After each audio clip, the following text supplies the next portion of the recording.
Ready to see how the sausage is made, June? Okay, yep, bring on the sausage. Oh boy. Hi, and welcome back to OTTB On Tap. I'm Neve. And I'm Emily. Neve, what's on tap this week? Today, we're talking to June Hillman, barn manager of iconic Castle Rock Farm in Pennsylvania, a thoroughbred breeding facility with a small boarding operation that we happen to call home. Castle Rock Farm has a long history within the thoroughbred industry, from standing some notable and sought-after stallions to raising youngsters and acting as a partner farm to the aftercare nonprofit Turning for Home. June, thank you so much for joining us. Can you introduce our listeners to your background with horses and riding and your involvement with thoroughbreds in particular? Yeah, first of all, I'm really happy to be here today. I grew up, I'm going to say, pretty diversely. I didn't do much with thoroughbreds as a kid. I was in a farm where they had a lot of therapeutic riding. And then I bought an off-track thoroughbred, was my second horse, and I rode him in a hunter-jumper barn. We did jumpers at a fairly low level, but I was his only rider, and I trained him. Nice. And then shortly after I got married, we moved to Hillsover Farm, which was run by Richard McDevitt. He was the president of the Devon Horse Show, and he had a small breeding operation. And I raised, it was more like a nursery. I probably had 6 to 8 mares. And every year they actually came to Castle Rock to have their babies. And then they would come back to me afterwards, and I would raise the babies till they were 2 or 3. And I broke a couple there. It was really small, really quiet. And when that went away, I moved to Castle Rock in 1995. Wow. And we brought with us at the time, well, I had lost track of them, but then I bought my first 2 brood mares that I had raised at the other farm. Okay. So did you learn kind of on the job then with jumping right into a breeding farm? Or 100%. Yes. I didn't know much about breeding. When I came here, we had one very live stallion who is the sire of the stallion that we still have now, Power by Far. His sire, Power of Mind, was a Mr. Prospector, and he was a very popular stallion at the time, and just learned everything from the ground up, from following mares with the teaser and doing the actual breeding, doing all the vet work, doing all the book work, everything like that. Oh, wow. Okay. And is your family also involved with horses? No, more my husband's family that was horsey. My family, not really at all. Okay. But your husband is involved in racehorses? He has racehorses now. He grew up with siblings that owned various types of horses, either eventing horses or just pleasure horses, driving horses. He's probably lucky that since he grew up in a little bit of a horsey family that he still even puts up with horses. Well, it sounds like we need to get him out on a trail ride soon, maybe with a couple beers or something. There you go. So, June, can you tell us what it's like running a large thoroughbred breeding farm? I would say it's a lot of things. It's very busy, and it's very rewarding, and probably the biggest lesson that I learned is that you're going to take a lot of hits, and you better be able to just turn around and keep right on going. Yeah. Because you're dealing with the very young, you're dealing with horses, a lot of times the very old, because you have older brood mares, and the amount of bad things that happen are equal to the amount of good things that happen. Yeah, that's fair. I think we have like 65, 70 horses on the property right now, about that? Yes. And we were standing 4 live stallions, so we were breeding, I'm going to say up to 100 mares a year, because each stallion had 25 to 30 mares, and we were foaling out 45 mares. Wow. There was a mare in every single stall in the entire property. Yeah. And it was different back then than it is now. So, yeah, because right now you had 10 foals this year, something around that. Overall, we had 15. Okay, gotcha. I cannot imagine having 40 plus foals running around, and just the images in my mind must have been chaos, but also like really cute at certain times of the year. Yeah, fun, a lot of fun, and babies, they're great, right? I guess they're great, or they're really not. But maybe you have a different perspective on that. I feel like her perspective is the same. Yeah. No, but breeding is fun, and you guys don't see us get to do as much actual breeding as we used to because our stallions are older now and they're mostly pensioned. But the whole breeding process is awesome, and I guess not too many people actually get to know an OTTB as a breeding stallion. Right. Yeah. Neve and I often talk about how cool it is that you really get to be involved in all the aspects of the process, from the actual breeding to when they're first born, teaching them to go out to the field with their moms, weaning, breaking them or sending them off to the track, and then you also get them back on the flip side quite often. And it's just so unique and special that you're able to do that.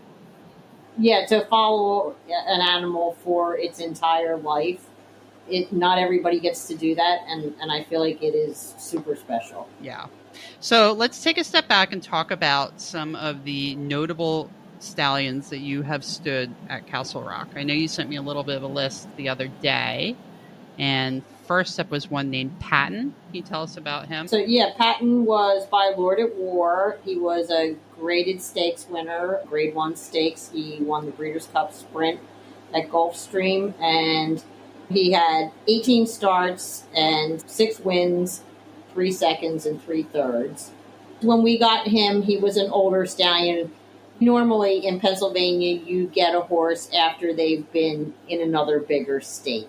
You know what I mean? They go to a big state when they first start if they're going to be a good horse, and either in Kentucky or maybe in California. And then they end up going to smaller states as time goes on.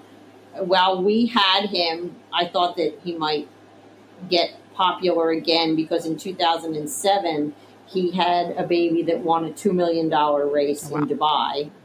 And so that was pretty exciting. And I was like, wow, things are going to go crazy here. They didn't. And I guess it's just because once a horse is past being popular and being fashionable, they don't really come back that well. But he ended up at Old Friends. He was important enough to end up there. And he was, not unlike the rest of our stallions, a real sweetheart. So, yeah, he was a good one. Yes. One thing that is so cool about Castle Rock Farm is that the stallions that are still there are literally alongside, they're in another barn, but kind of alongside the driveway where their turnout paddocks are. And you pull in, and oftentimes they'll come up and mug you for treats or whatnot, which is probably a bit of a different life than a lot of stallions get to live, but they're super friendly and super sociable. It's really cool. Stallions in that type of an environment where they are able to go in and out of their stalls as they please, they're not real pent up. Yeah. Though when Emily had a horse van and parked it next to the stallion barn, the horse van would come up, and one of the stallions in particular would get very excited, like you just brought him a truck full of mares. Oh, you can always be hopeful, right? Yeah. All right. And so you had a couple of other really interesting stallions in the past. One was named Awad. Awad, yeah. I don't know much about him other than he won in his career about $3 million. Wow. So he was, and that was back in the day. And he also, I believe, ended up at Old Friends. He was by Caveat, and the mare's name was Dancer's Candy. He raced for 7 seasons. Wow. That says a lot. Yeah. It's interesting. I have his pedigree pulled up, and he has no inbreeding whatsoever. Well, at least through the 5th cross, which, well, I guess maybe in stallions it's different, but and older stallions too. But nowadays, a lot of the horses that you look at coming off the track have a lot more inbreeding. So just a little. Yeah, I feel like there's just a few very prominent lines that you see over and over again, right? Yeah. And I just wanted to mention Harry the Hat because I know that when I first got into off-the-track thoroughbreds, that Emily spoke really highly about Harry the Hat progeny. And so when we moved to Castle Rock, it was the most amazing thing to get to see Harry in real life. And if anyone's ever met him in real life, you know what an incredibly special stallion he was. And can you just speak a little bit about him, June? Because I know you loved him dearly. Yeah, I'm maybe going to cry a little bit right now. I haven't really thought about Harry that, I think about him, but you just made me feel a little misty about him because Harry was basically a Chester County icon, right? Yeah. And to begin with, he was royalty in thoroughbreds. He was by Seattle Slough, and he was out of an affirmed mare. And then the fun thing was that we had an Aladar stallion in the barn at the same time. So there was that little rivalry there from back. But Harry, he did produce stakes performing horses, and he retired in 1995 to us. Harry was known in the community also for his sport horses. Yeah. That was the big thing. And he's actually the only horse that we had that we would sometimes collect and ship semen and everything like that. And he's the ultimate gentleman, too. You could literally walk into the breeding shed, put an AV on him, and walk out of the breeding shed. And you could do it on the ground. You didn't even need a mare to collect off of. Anything for him to jump. And he also... little kids would come to visit him. Anybody could go in with Harry and do anything they wanted. You guys know that from being around him. But he was like that even as a young horse. And so, where did the tongue thing come from? That was always him. He'd come over to the fence and he'd stick his tongue out. And he'd want you to play with it. Yeah. It was so funny. Yeah. I actually just got a picture about a half an hour ago of a Harry the Hat youngster who's now going training level eventing that we sold to Jane Sleeper and Ashley Norris. His name's You Ain't Lying. And he went to the RRP with them. It was probably one of the earliest horses that I ever sold. Oh, wow. That's really cool. Yeah, and she just sent me a picture of him about an hour ago, and he looks fabulous. Oh, neat. And then got a lot of stallions, but two more really special ones. Partner's Hero. I think a lot of thoroughbred sport horse aficionados know the name Partner's Hero, and I believe that they're fairly sought after as sport horses as well as Harry's progeny. But he was another really special one.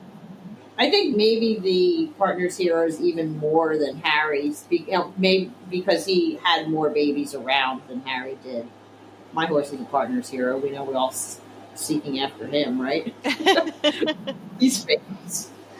What's something that makes them stand out? Is there anything like characteristics that you could pick out that he passed along to his youngsters? I think they're very big, elegant horses. Mm-hmm. He was the type of horse he looked like he would have wanted to run on the grass. And you know how they're like big, rangy horses that cover a lot of ground. And he probably stood well over 17 hands. And he was just very large and in charge of himself. Yeah, I think a lot of horses are that way too. Yeah, I met him once or twice before he passed away. And yeah, he had a lot of presence just even in his stall. He was a big horse that just kind of knew he was pretty special. Yeah, he was at Northview for many years before he came to us. And at Northview, he didn't have the best reputation as far as being nice. But then once he got to Castle Rock, he became like the rest of the stallions. You could go in with him. He was friendly. I really liked him a lot. Yeah. Well, so to follow up on the stallion rundown, can you tell us kind of on average the amount of foals that you guys have had per year? I know that you said like back in the day it was like 40 to 50. Now, kind of how many are you averaging per year?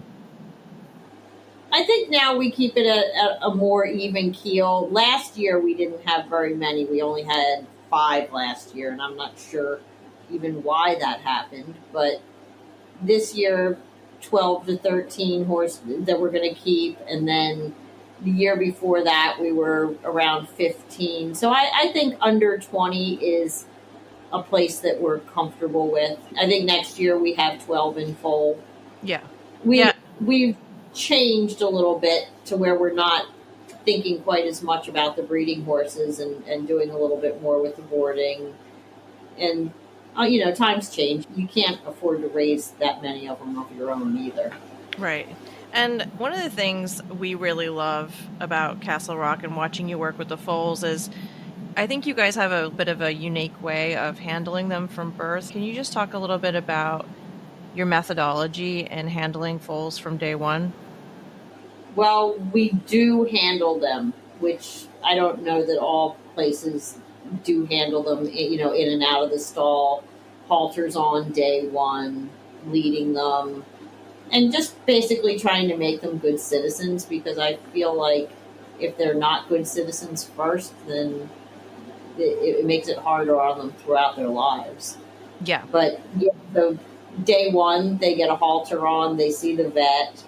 The day 2, they're out into a paddock for a little while, and we don't ever lead the mare and let the baby follow. And we also don't do it with 2 people. When we lead the mares, we lead the mare on our left side and the foal on our right side, and we do that from the first day. And I would say by day 2 or 3, they're pretty well under control.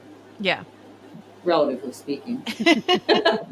You've let me help with turnout a couple times, and it's a very humbling experience for somebody who I feel like I have a lot of horse experience and pretty good common sense around horses, and you told me exactly what to do, and when I started to fail, you stepped in and told me how to fix it and how to get going, and it's really cool because I think imprinting on them at such an early age makes a huge difference. And when we first moved there were probably 15 babies on the ground, and we were really excited about them. But you said, well, just go in the stalls and play with them anytime you want to. And we both kind of looked at you like, what?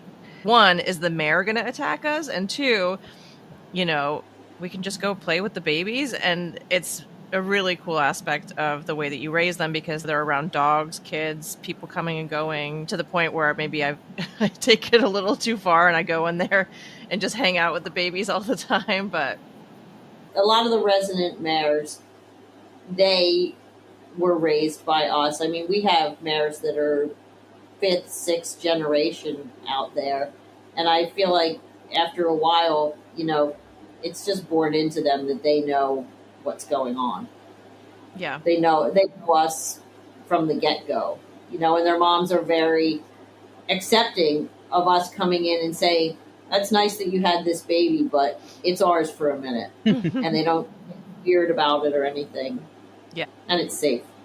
Have you had issues with mares that won't let you come in? Does that happen at all? Or do you think, since you know them so well, you've been able to kind of avoid that?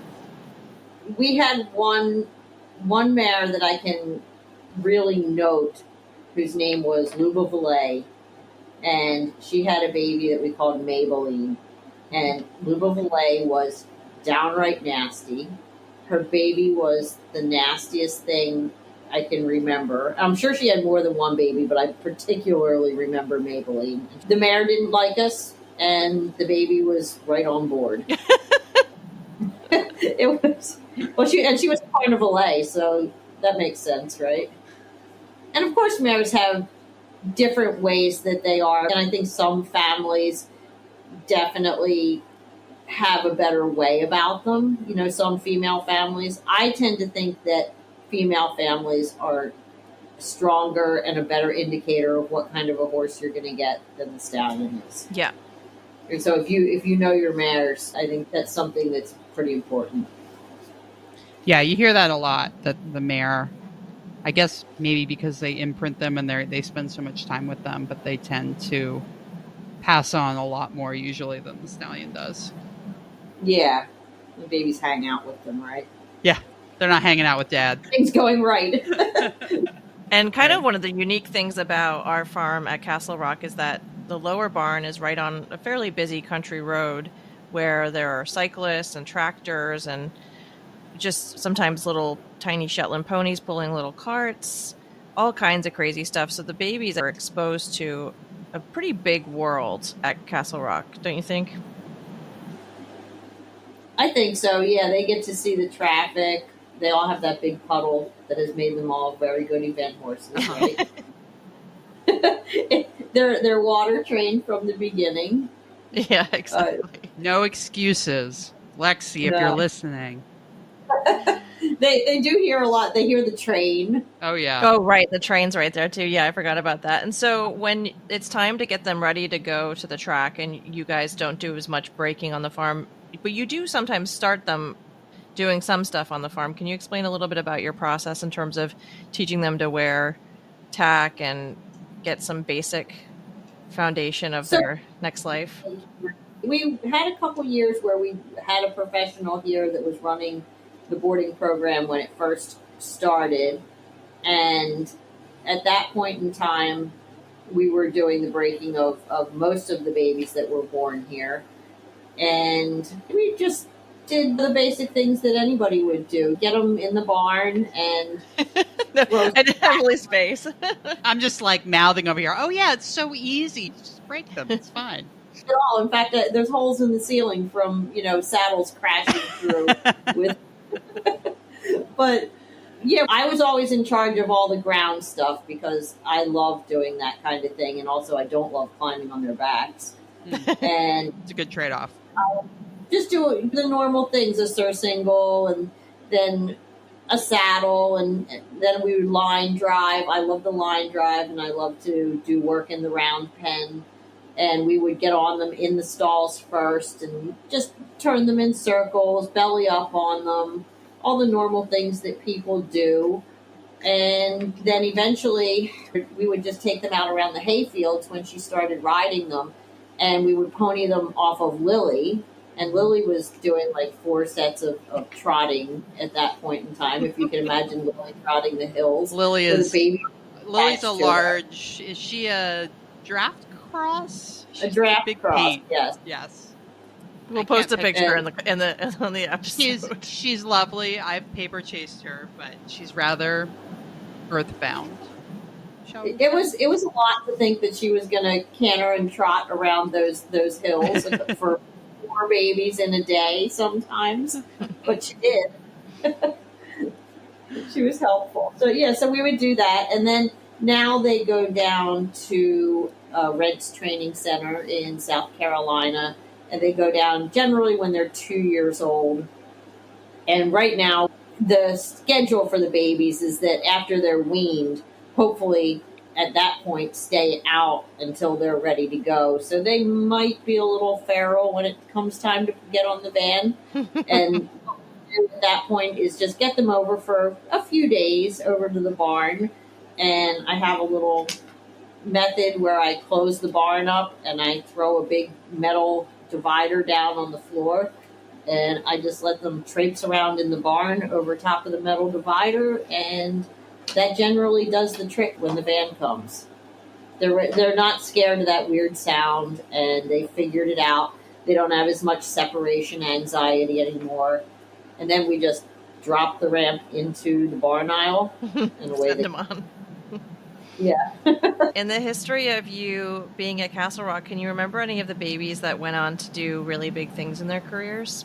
Well, right now, we've raised our share of stakes winners, and right now we have Farmo Power, who has won several $100,000 and won a couple stake races, and he's by Uncle Lino, but he's out of a Power by Far mare. And many of our mares are Power by Fars. And it seems that that's like his best thing, I think, is that he has brood mares that produce. Yeah. So I think he's a pretty decent brood mare sire. JD Safari she won a couple $100,000 back in the day. We had a bunch of mares that were by him that were very good. And Power by Far, I know we didn't touch on him earlier, but is another stallion that stands at Castle Rock or has stood there another character. He's the one that came running up when I drove the horse van up the driveway. But just a really, really lovely horse. And he was quite the racehorse too, because Yes. Power by Far, he had in his first year he had 11 starts with 7 wins, and Wow. 5 of them were seconds, and 3 seconds and 11 thirds. Didn't you tell me he was quite savage on the track? No. Power Maybe by it was Far, somebody else you were telling me about. in the breeding shed. He was a lot in the breeding shed. Yeah. But he was just always a very confident young horse. You knew probably the first time you saw him as a little child, like when he was a foal and he was going out to the field and stuff like that, he just thought very highly of himself. And you just knew he was going to be a good horse. We're going to get to this year's foal crop, but there is one in the barn right now that you actually said reminded you so much of Power by Far when he was younger. So, changing gears a little bit, we touched on this earlier, but one of the very special things that you get to do occasionally is get a thoroughbred back that you helped to breed and raise and then went to race, and then it comes back to you for retraining and rehoming. Can you tell me a little bit about that process and how that is for you? It's very satisfying. We get them back in more than one way. Sometimes we get back horses that we raised, and other times we get them returning for home. A lot of times you're going to keep track of them as they get claimed or they go different places. And, well, Nala that we just got back, I definitely kept an eye on her, and she's getting ready to be a good horse for somebody. But when they're little, like, I really like this one, and I think that I'd like to know it again in the future. Yeah. That's kind of how it works. And then when you get them back, do you think about whether or not they, one, remember Castle Rock because it is a pretty iconic property, and two, if they remember you? I think that they do. Yeah.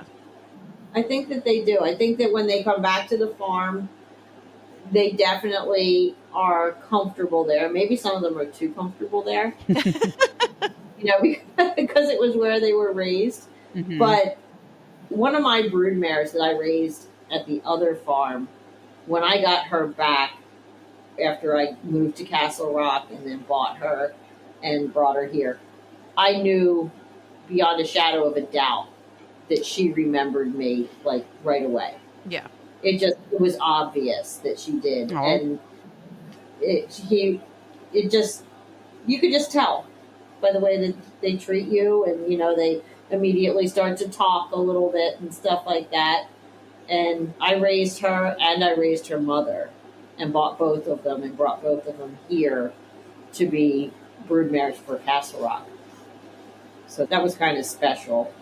And then, I think it's nice, and it's also a nice selling point when you're talking to people and you're like, hey, I've known this horse basically since conception. Mm-hmm. Yeah. And, well, it's true. And so I can tell you what it was like as a child, what things have gone wrong with it along the way, Mm-hmm. how many owners it's gone through, all those kind of things. And I think that, there's people that actually really value that when it comes time to buy them. You know what they really value, though, June, more than anything?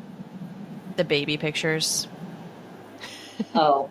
I know. I'm June likes to flash those around when you're like, oh, that's a nice horse. And she's like, wait till you see the baby picture. And then suddenly you're like, how much money is in my bank account? And then how quickly can I send the money? Yeah. You should just advertise them using their baby pictures. Well, Mama had such a sweet face that her baby pictures were amazing. She was a big horse, but she still had a baby face about her, which was really cute. Yeah. And then can you tell us a little more about the PA breeder program and then also your family's involvement with racehorses today?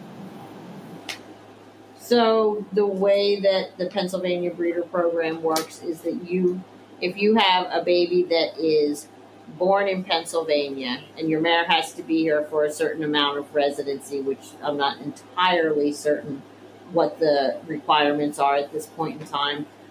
But the mare has to live in Pennsylvania for a certain amount of time, and then the baby be born in Pennsylvania. And there's two different tiers. If it is Pennsylvania sired, then anytime it hits the board, if it's first, second, or third, you get 40% of the purse of your winnings added on top of what you originally won. And then if it's not PA sired, if it's just PA bred, but it was sired by something in Maryland or in Kentucky or whatever, then it's 20%. So it's still pretty lucrative. And then there's also certain races that are PA restricted that are just only for the Pennsylvania bred horses. Okay. So that's also a really good thing, because then you don't have some high flyer from somewhere else coming in and stealing the race from you. So that's pretty important.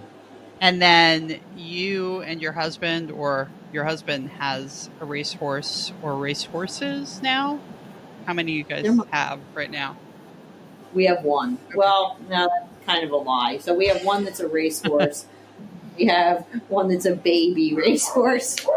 So I guess over time we've probably had, just for our family, we've probably had maybe 8 that were, we got into owning racehorses later as we had a little bit more money. We weren't poor as church mice anymore.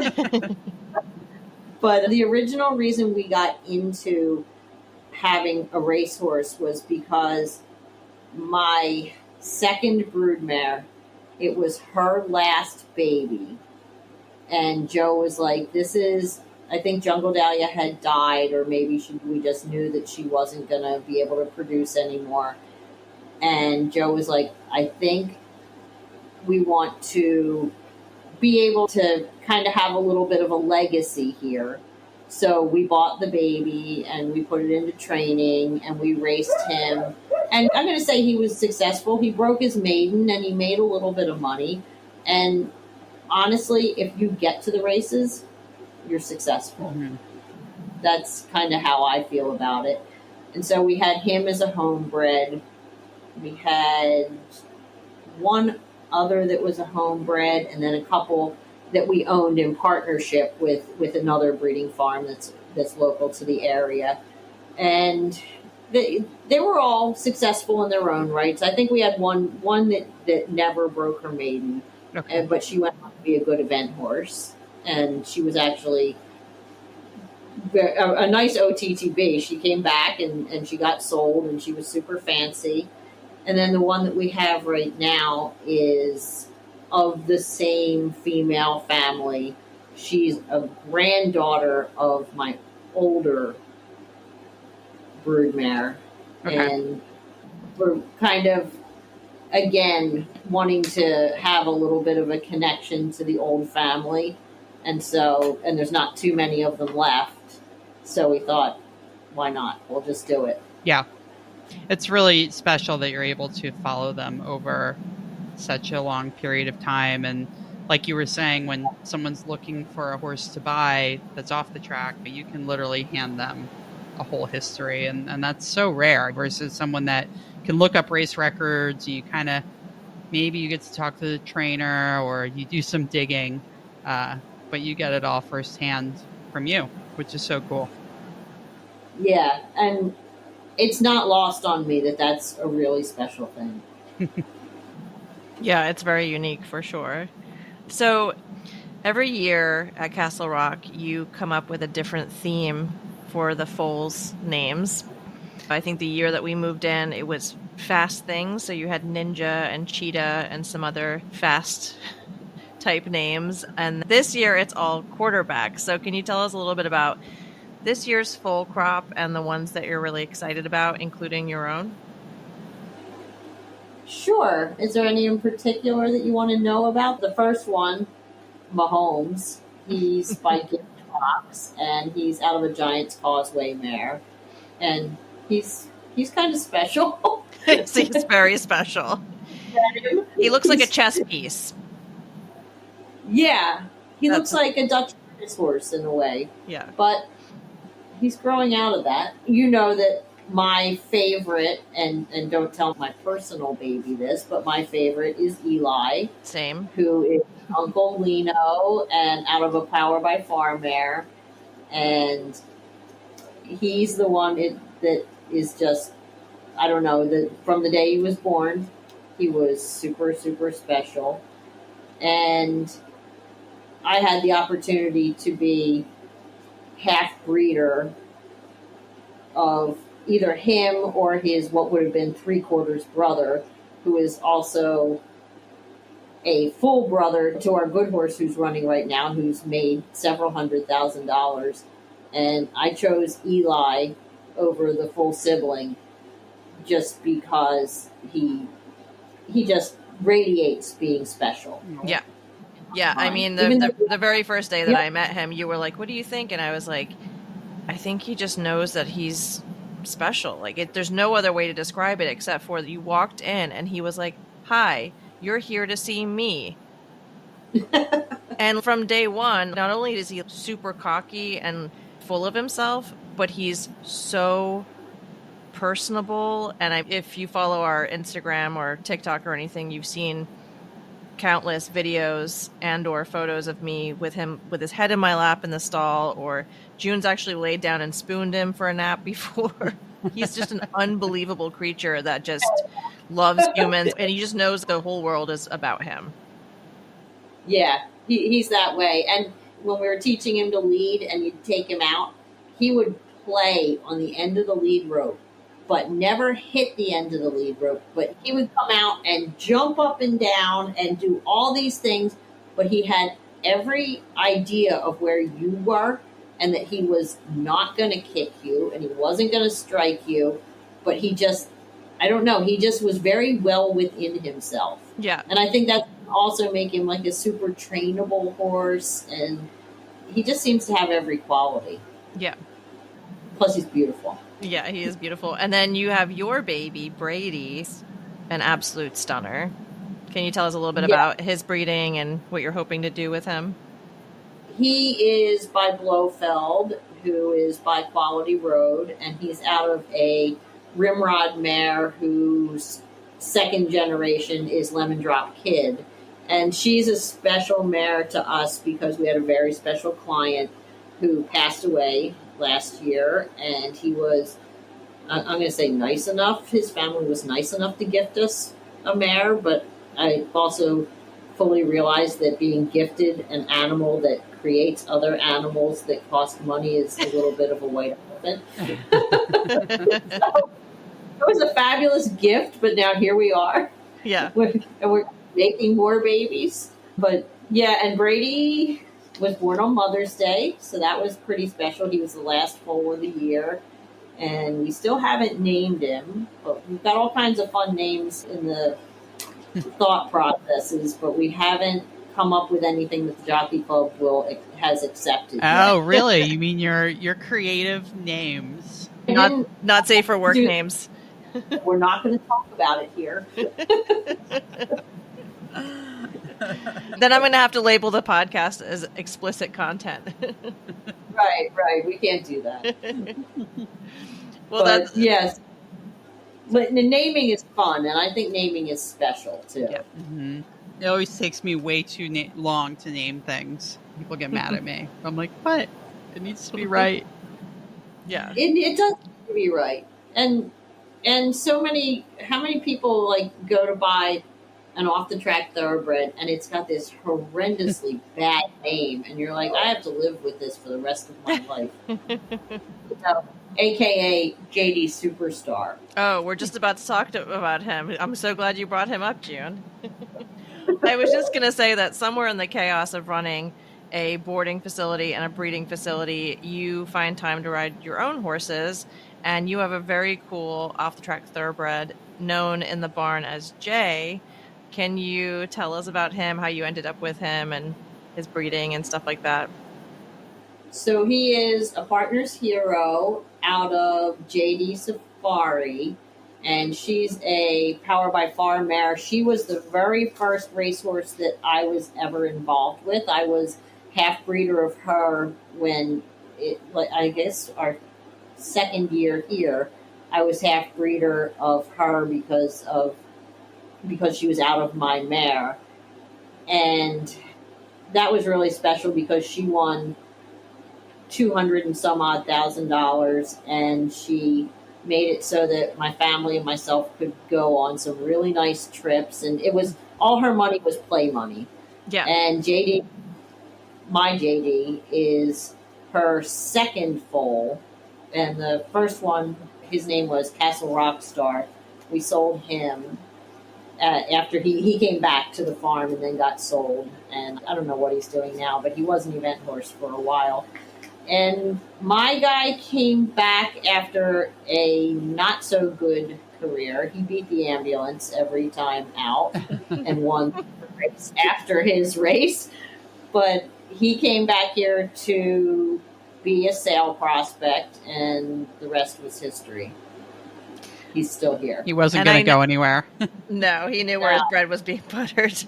He's a really cool horse, and I know you always joke around about how much you dislike his jockey club name, but it's JD Superstar, which I think is very fitting because you guys tend to go out there and win everything. But Jay is one of those horses that if you saw him, you'd go, is he Hart Morgan? Or he's got hair for days. Like, it's unbelievable.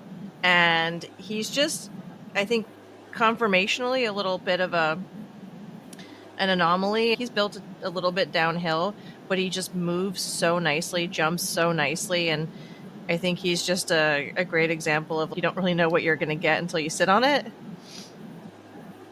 I'm like, did I offend you? Oh God. I know. I'm like, what are you trying to say about her horse? Well, no, I was thinking about the similarities between him and Charlotte. Charlotte being another relative in the barn, and she's built like a pony, but they both move so nicely.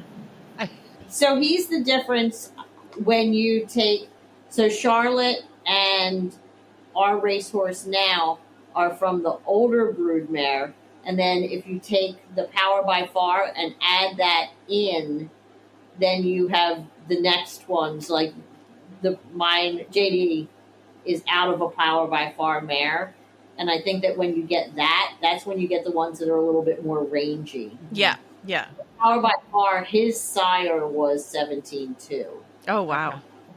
Yeah, so that's where it adds in a little bit more size and stuff to that mare line. Yeah. He's really cool. He also happens to be in a very committed relationship with my horse currently. So he's in a very relationship with everything he needs. And can you tell us what you've been up to with him since you've owned him, and how long have you actually owned him for? He's in the range of 11 to 12, and we dabble in eventing, and I say, for me, it's beginner, novice, novice for life. I'm happy there. It's a fun place to be. I enjoy dressage. I enjoy the training process. I have no real aspirations to do more because it doesn't appeal to me. I don't think I have the talent or the drive to go do more things, but to have a horse that can semi-reliably go out and go to a horse show 8-10 times a year and come back having done well, that's good enough for me. I enjoy that. I enjoy that a lot. It sounds like that's what everybody wants, right? Is to like have a nice horse that you can practice on and get lessons on and improve yourself and then go out and show it off. Yeah. I mean, I think that's an acceptable goal to have is to have something you really enjoy, right? Absolutely.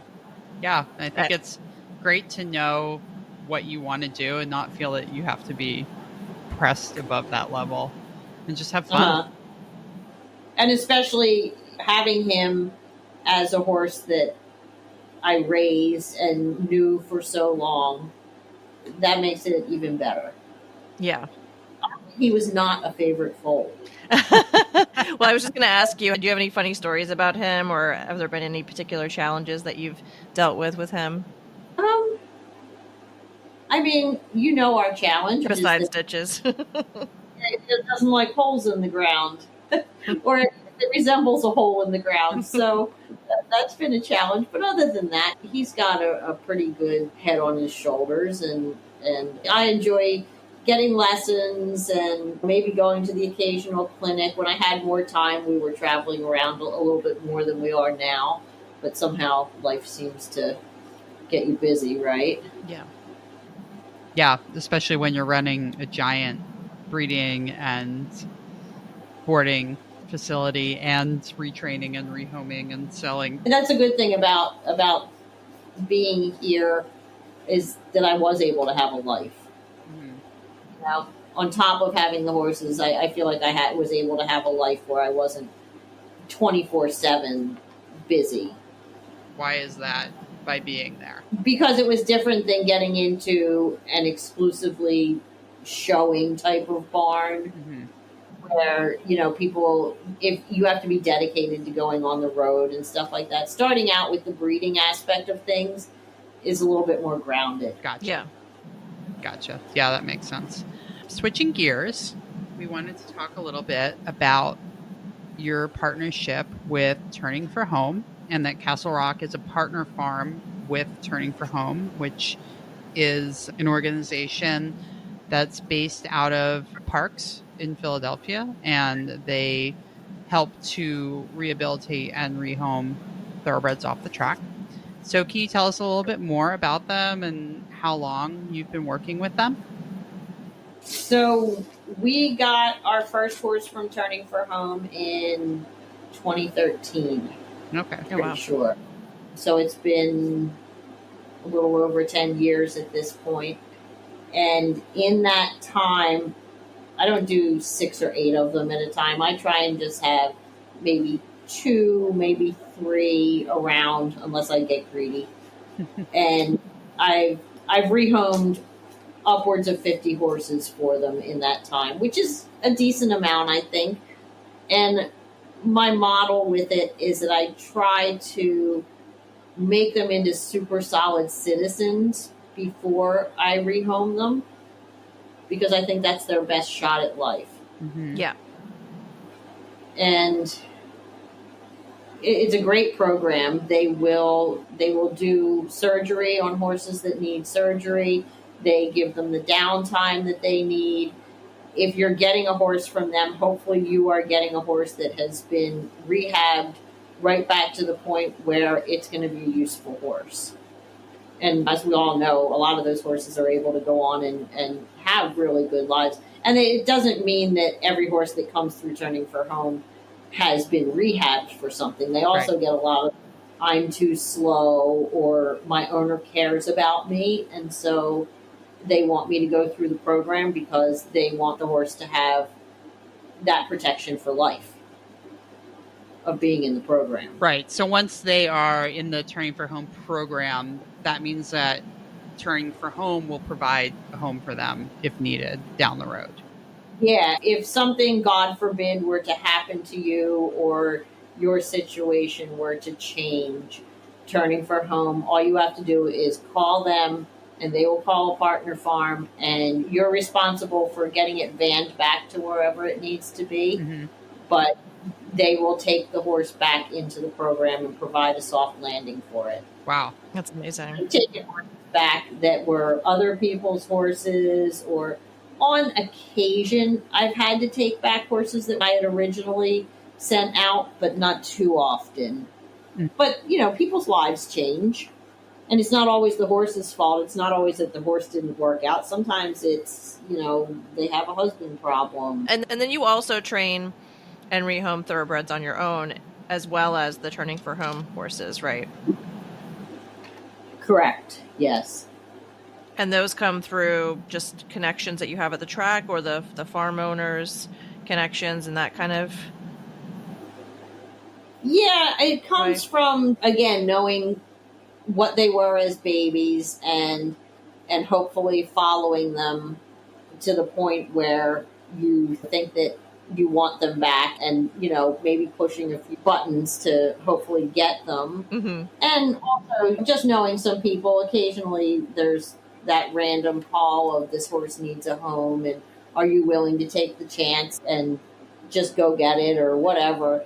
I don't consider it to be rescuing them because somebody would take them. Mm-hmm. Yeah. But I've gotten some good horses that way, where it was just like, okay, it's done and it's time for it to find a place. Do you want it? Those are always good ones. Yeah. So it's pretty safe to say that most, if not all, of the horses that you have in your program, either you have, the training for home information where you probably get a really good amount of information from them in terms of any known issues or problems or history. Yeah. And then the other side of that is horses that you get are ones that you either raised or you're getting from people that you know quite well, generally speaking. Yeah, and I will be able to have a good history on them. Yeah, for sure. You were talking about making them into good citizens. Can you explain what that entails and what your kind of retraining methodology or process is and how that's evolved over time? I guess it probably has to do with me and my own situation, in that I don't feel like I want to ride anything that doesn't have manners, anything that I don't have a brain-to-brain connection with. So I tend to do a lot of things on the ground.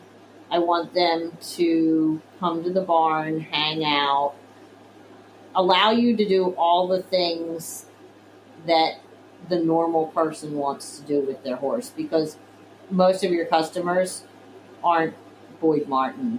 Most of your customers are the lady that wants a nice horse that she's going to play with, and then she's going to go to a show, and then she's going to do this with it and that with it.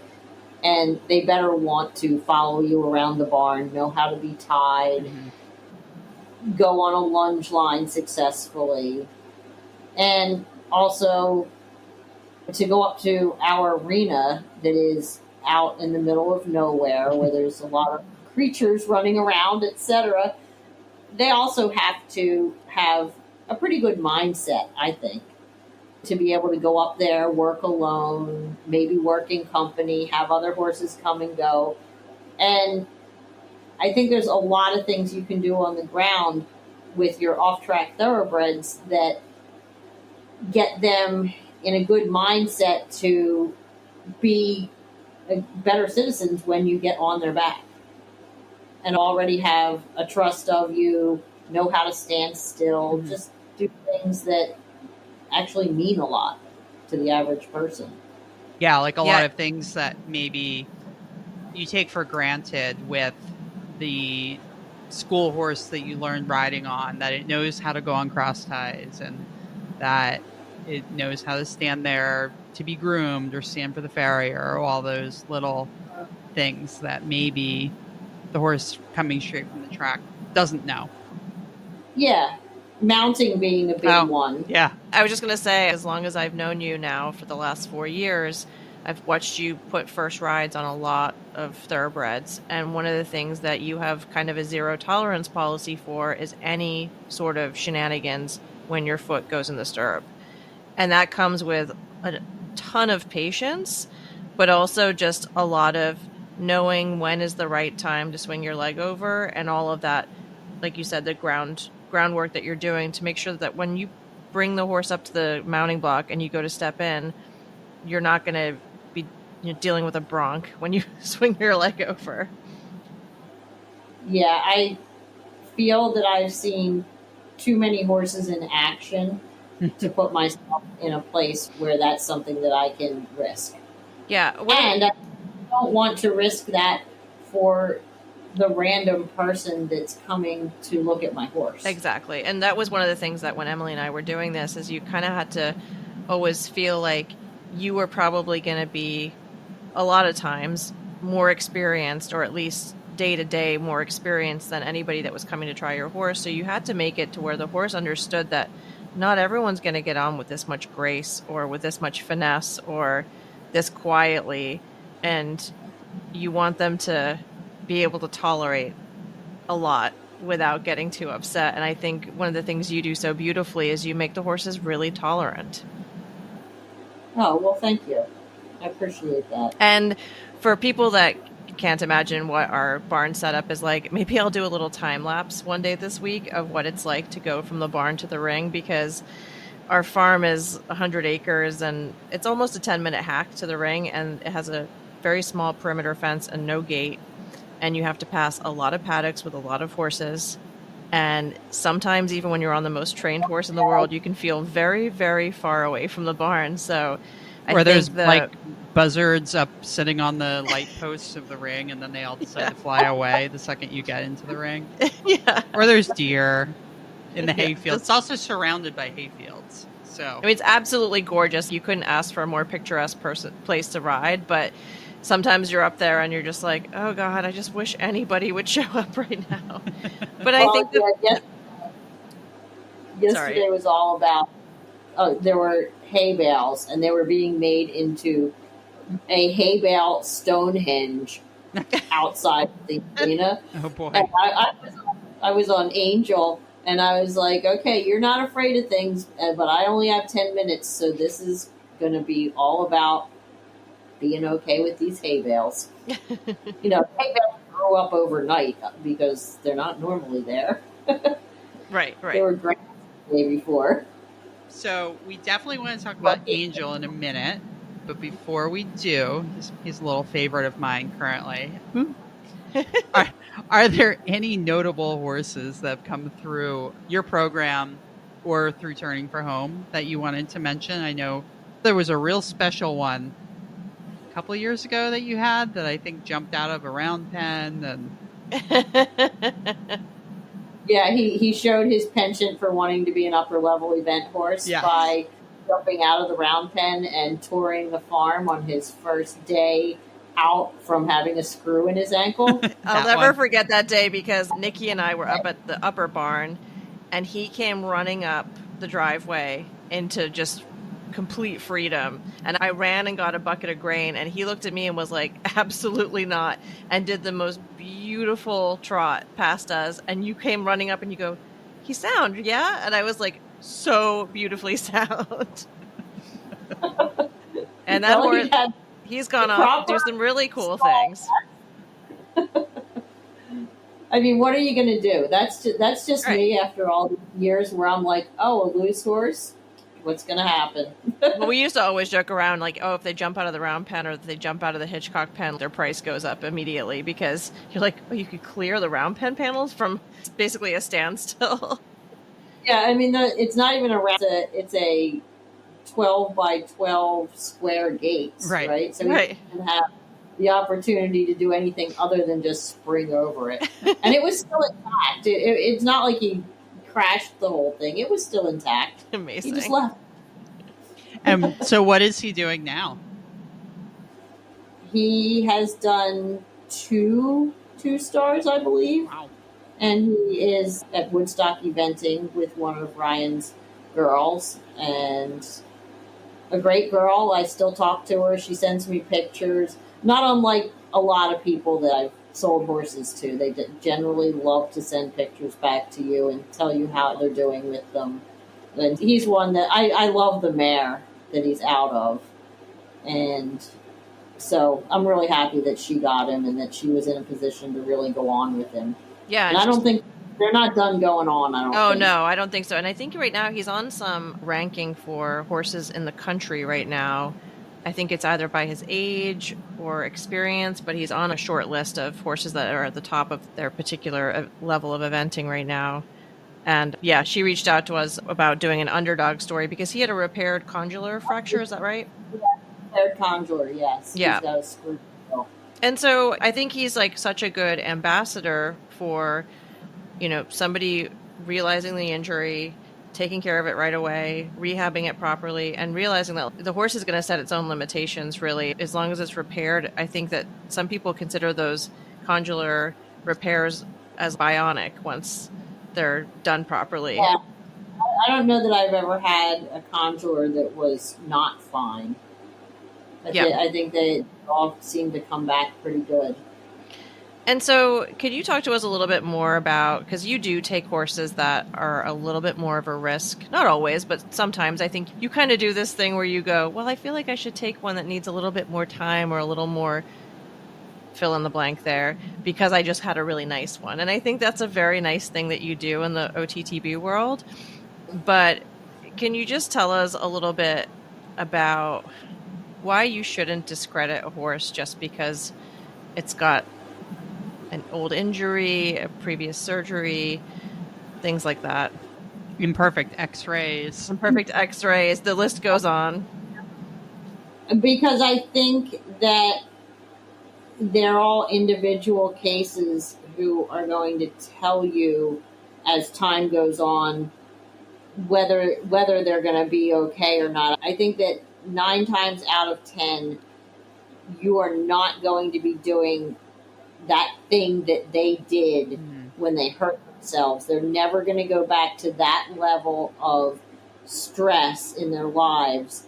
And so if they're properly rehabbed and put back together, they're probably going to be fine for most things. And also, I think it's a whole different world once you get off the racetrack and you're living a life where you get turnout. So your whole physical being is going to be working together to keep your body good. Sure. As opposed to the horse who was not getting a lot of exercise and then getting a lot of exercise in a short amount of time. And also, you've got all the things going for you as far as body work and stuff that are going to make these horses feel better. We have a lot of things that we can do to horses now to help them that we didn't before. Absolutely. And I think that the best advice that I get from my veterinarian, because I'll say, okay, I have this one and it's got this and it's got that. And so what do you think's going to happen? What's it going to be able to do? And she'll say, well, you need to go ride it. And then once you've ridden it a bunch, you're going to know what it can do. Yeah. I think that makes a lot more sense than looking at an x-ray and being just blown away and saying this horse isn't going to do anything when it's already doing a lot of things. Yeah, no, agreed. The horse is going to tell you. The horse is going to tell you if they feel comfortable or not.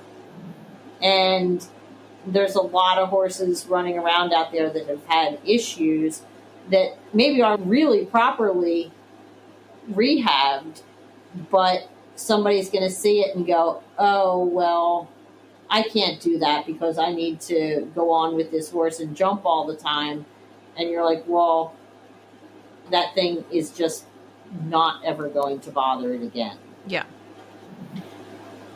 Are there any types of injuries that, like, either don't scare you off and you think really, generally speaking, like we were talking about the repaired condylar fracture, they're not going to scare you off from taking the horse on? And then is there anything that you try and avoid if you can? I would hate to say this because I know that so many of them have it, but something that makes me nervous is a horse that has kissing spine that is bothering them. Mm-hmm. Right. Okay, so that's a clinical kissing spine with clinical problems. So if you have something that is really weird in its back, then yes, that's going to bother me, and that's only because my very favorite mare had an issue where she really, really liked to buck, and I never wanted to look at her back, but I probably should have. And so that just makes me personally a little bit nervous. But will I take most things if they call me from Turning for Home and they say, oh, we have a horse with a sesamoid that needs to be rehabbed? I would love it if that fracture wasn't directly in the joint. Mm-hmm. Right. That would be good. If it wasn't displaced, then I would love that and think it was going to rehab well. Knees, especially in the upper joints, I feel like are sometimes okay. They seem to do well. bows are fine. So more likely there's not something that I hate. It's just that there's a lot that I think are okay to go on with. And speaking about knees, you have a very special horse in your barn right now that's from Turning for Home. And he had a past knee injury or knee surgery. He had surgery to remove chips. He may have even had a fracture.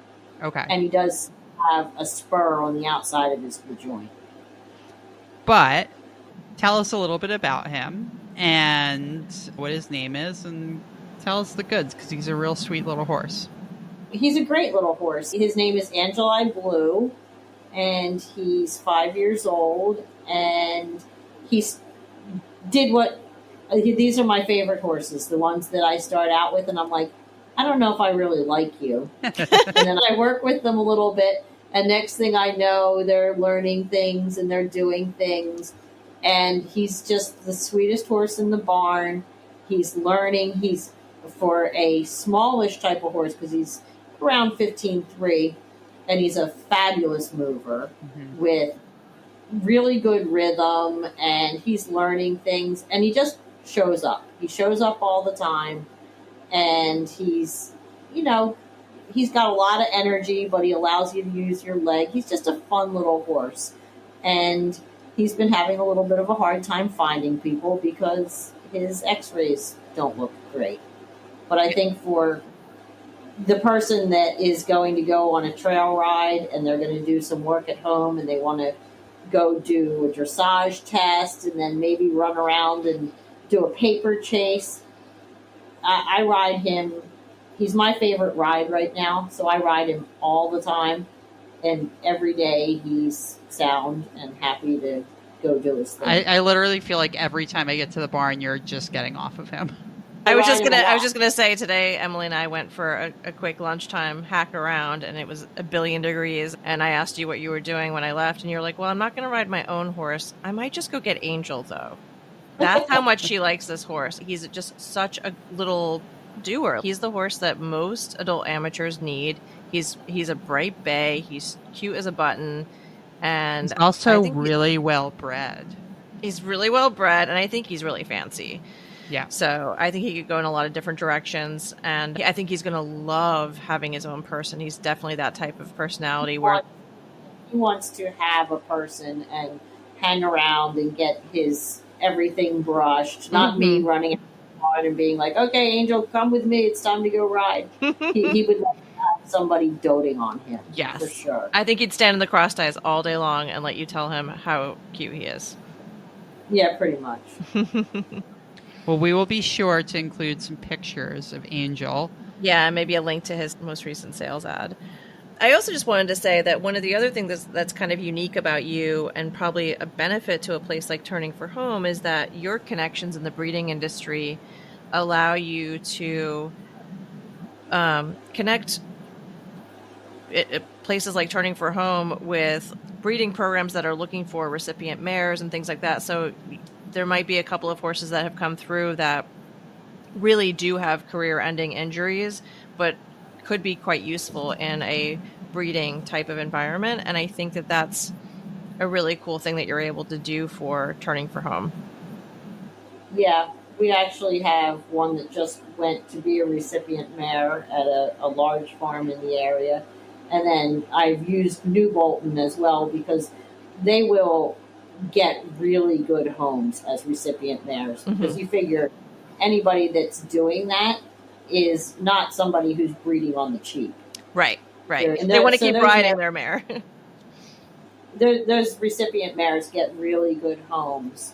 Yeah. And I've used New Bolton several times over just for the purpose. Yeah, we're so lucky to have them right down the road too. Okay, I'm going to put you in the hot seat for a second. Are you ready? Who, me or you? No, I'm going to put June in the hot seat. Oh. Okay. What is the hardest part about reselling off-the-track thoroughbreds? The hardest part about it, not keeping them. No. Oh, that's such a good answer. Okay, so since you answered that perfectly, I'm going to go on to a little bit of a touchier question. which is, if you could give potential buyers a message, what would that message be? That message would be, regardless of whether you liked my horse or didn't like my horse and are going to buy my horse or are not going to buy my horse, please get back in touch with me after you leave the farm and say, hey, thanks for whatever, it was a good time, but this is not the horse for me. Yeah. And the people that do that are the people that I respect. And I think that, I don't know, probably not for the Jessica Redmonds of the world. They're probably able to move on and just be like, it's just one more person that I'm going to be able to check off the list. Like, if you don't get back to a big seller, it's something. Yeah. They're going to forget about it. But somebody who is a little bit smaller and it's a little bit more personal and you've put a lot of time and effort into these people, it's nice to get the pass, personal. Yeah. Thanks, your horse is lovely, but not for me, or I found something more suitable, or I'm going to continue looking. Yeah, it's something that people should know when you're talking on the internet or whatever. If you're done with that conversation, just let the person know, hey, you know what? I found another horse, or you're a little too far away, because we're out here waiting to connect with you. Yes. Yeah. That's a great piece of advice. And sometimes you wonder because you think the showing went great and the person leaves and you're like, okay, we made the match, and then poof, you don't hear anything. And it's just a little weird. June does things a little bit the way that you used to do things, Emily, which is that you put a little bit more time into most of the horses, and sometimes people would come out and try the horse and you'd be like, this is it. This is the rider we've been looking for. This is the home we've been looking for, and then just ghosted. And you're like, oh, okay.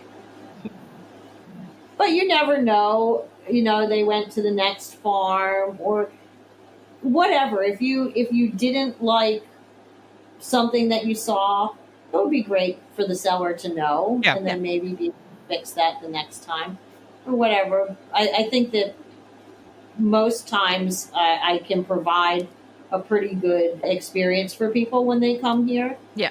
And so hopefully they do walk away with a good outlook on what they just saw, but you don't want to just be left hanging. Yeah. All right. We have one last question. Are you ready? It's a big one. I'm going to make it juicy. If you weren't running a giant breeding, retraining, and boarding farm, what would you be doing? I'd be at the beach. I always say to my husband that the only thing I would ever leave horses for is water. But I don't even know. I've never had a real job other than I sold shoes once for a hot second. So I don't know what I would be doing, Emily. I'd probably have to come live with one of you two. Oh, Wait, boy. Where did you sell shoes? So The Dade Mall. Oh, my God. That's amazing. I couldn't figure out how to run a credit card, and they got tired of that after about the 8th time that I couldn't figure it out. So, Well, so that was it. Went back to horses. Honestly, I don't have any other real interests. You do like cheese. I do like cheese. Maybe I would be eating cheese on the beach. and music. You like music. I'd be following Joe around. Yeah. There you go. Well, June, how can our listeners connect with you about horses that you have for sale? I guess probably the best way would be by watching my Facebook page, because that's really about the only thing that I keep up with. Yeah. And I do that, or my Instagram. Horses that are going to be available generally come by the Facebook page pretty quickly. So And people that's can just directly message you. That's just your name, June Hillman. Just directly message me, and I'm really good with my phone. Really, I don't care. I'll give you my phone number. You can call me. You can any of the above. I like to communicate with people. June is somebody who actually likes to talk on the phone, which is mind-boggling to me. Well, no, I don't like to talk on the phone with friends. I like to talk on the phone and not long texting things. Yeah, for sure. Yeah, sometimes it's easier to just get things said in a quick conversation. Yeah, get a nice feel of somebody and find out if that's really what they're interested in. Yeah. And we're going to do a whole special episode just about turning for home. So for our listeners that think that we just kind of breeze past that, we definitely want to feature them and find out their whole backstory and who they're connected to in the thoroughbred world and everything like that. So look forward for that in the future. All right. Well, thanks again, June. And if you liked what you heard today, please leave us a 5-star review on Apple Podcasts. You can follow OTTB on Tap on Instagram, Facebook, and TikTok, and reach out to us with interview candidates and topic suggestions at OTTBontap.com. We love hearing from you.